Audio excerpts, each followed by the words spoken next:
Vita considers the installation of an elevator as a sequential assembling process of elevator subcomponents.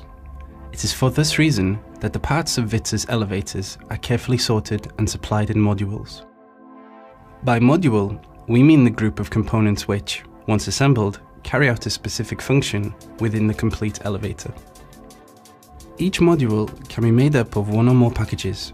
These packages are identified with a description of the module and its position within the assembly sequence. The supply of the elevator has been designed to fit what we consider to be the logical assembly sequence of a machine roomless elevator. The package that we have to open first is labelled and easily identifiable. Attached to this package, in a protective plastic cover, is the packing list and a document which details and lists the material supplied in each of the various modules. In this first package, we can find the assembly manual of the elevator and all the assembly handbooks of the individual components. Before starting the assembly process, we strongly recommend the assembly technicians read all the manuals in detail. The assembly of the MRL-W line starts by checking that the conditions of the shaft, dimensions, cleanliness are satisfactory and that all the necessary material and auxiliary tools are available on site. The guide rail sole plate must be correctly positioned and levelled according to the assembly manual. The bottom portions of the car and counterweight guide rails are cut and assembled according to the installation drawings. Should there be a difference between the pit depth given in the installation drawings and the as-built depth, the bottom guide rail can be adjusted and cut to the right length. A tool to help align the guide rails is recommended in order to guarantee a correct assembly. Vita can supply a guide rail alignment kit upon request. The first row of guide rail supports is assembled.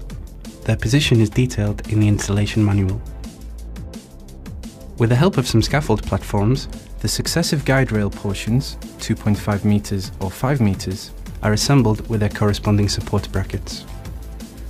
Once the last section of the counterweight guide rail has been assembled, the topmost bracket can be fixed into place. The last portion of the car guide rail fixed to the bed plate is assembled once the machine support has been installed.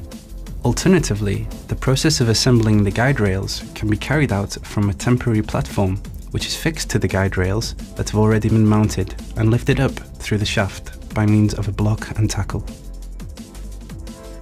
The machine bed plate is assembled next. A comfort kit is standard supply for 1.6 meters per second, but optional, though highly recommended, for 1 meter per second. These low-frequency metallic cushions absorb any vibrations that the system may produce. The machine is fixed to its support and is lifted and guided into position with the help of a block and tackle. It is fixed to the sheave side with the fixings provided, and once the machine is level, these fixings and the clamp can be tightened. Once the machine is in place, the penultimate guide rail support and the last section of car guide rail fixed to the bed plate can be assembled. The dead hitch point can now be assembled, followed by the overspeed governor and the slack cable control device, should it be applicable. At this point, all the mechanical elements of the elevator are assembled in the headroom. All the guide rail supports must be placed in the positions detailed in the installation drawings. The position of the top and bottom brackets is of special importance. Any scaffolding and platforms should be removed at this point. It is now time to go into the pit. In the module FRM, we will find all the components relating to the car and counterweight frames and the buffers. The counterweight buffers should be assembled first of all in the position detailed in the installation drawings. Resting on its buffers, the counterweight frame is then assembled.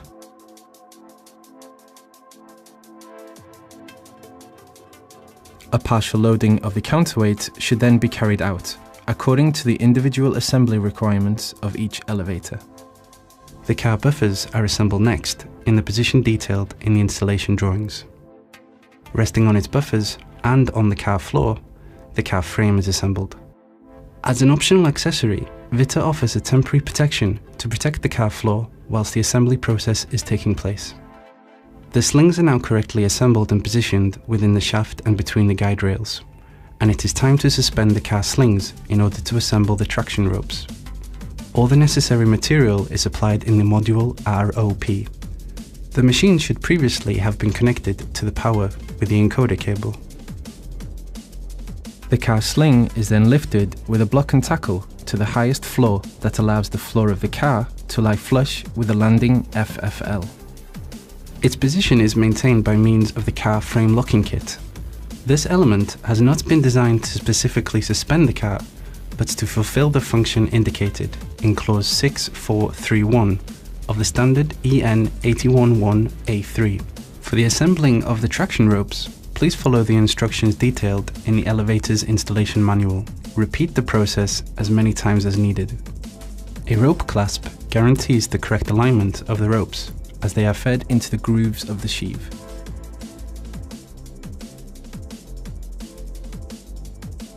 The next step is the assembly of the overspeed governor, its tension weight and the cable that joins them. The fixing of the overspeed governor cable to the frame is the last stage of this sub-assembly. At this stage, the elevator can be used as an elevating platform with the use of an assembly operating panel. The elevator must be handled with great care during these journeys.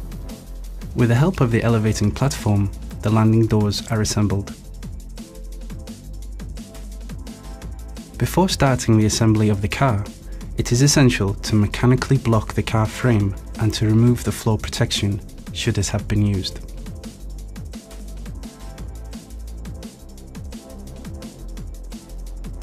It is now time to assemble the car door.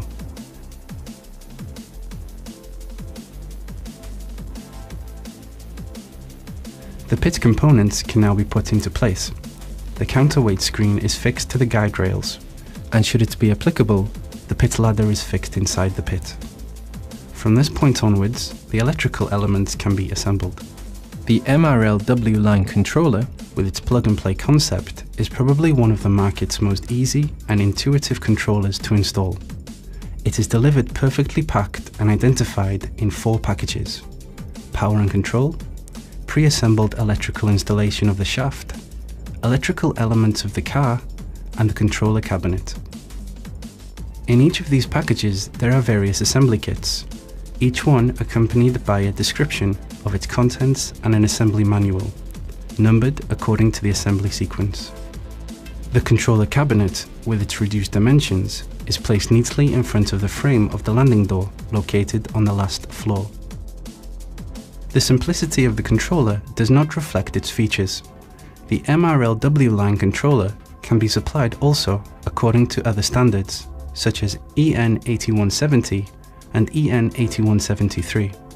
Upon request, it can also be adapted to the EN 8171 and EN 8172. Our pre-assembled electrical installation uses the CON-box system, which greatly reduces the assembly time, guarantees the quality of the CAN bus signals, and sets us apart from our competitors. The flat cable is manufactured with highly resistant and durable materials, which guarantee an optimal protection of the low-frequency CAN bus signals. An absolute positioning system of the car by means of a 4096 pulse encoder is optional.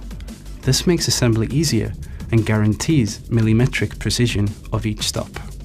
The penultimate task is the important one of cleaning the shaft and the pit, and of oiling the guide rails. Finally, before the lift can be put into service, the MRL-W line must be submitted to a series of tests, according to Annex D of the EN 811A3, in order to ensure the perfect functionality and safety of the lift. VITA supplies a specific document which guides the assembly technician through all the steps that must be carried out.